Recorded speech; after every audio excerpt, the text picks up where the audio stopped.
தேவதேவா தாமரை பாதமே.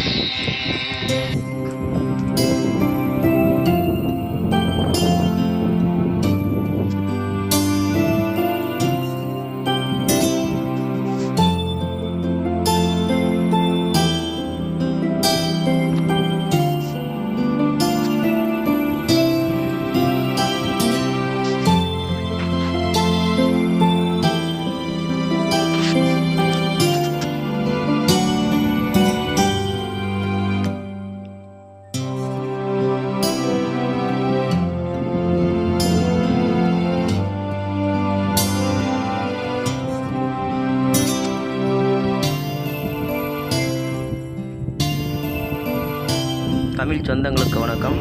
இந்த தாண்டோட்டீஸ்வரர் கோயில் எங்கே உள்ளதுன்னு பார்த்தீங்கன்னாங்க, நாமக்கல் மாவட்டம் திருச்செங்கோடு தாலுக்கா காந்தியாசனம் புதுப்பாளையம் கிராமத்தில் தாங்க இருக்குது. காந்தியாசனம் புதுப்பாளையத்துலேருந்து நேர் வடக்க 2 கிலோமீட்டரில் தாங்க மெயின்ஸ் அப்படிங்கிற தோட்டத்தில் தாங்க இந்த தாண்டோட்டீஸ்வரர் சுயம்பாக காட்சியளிக்கிறார்.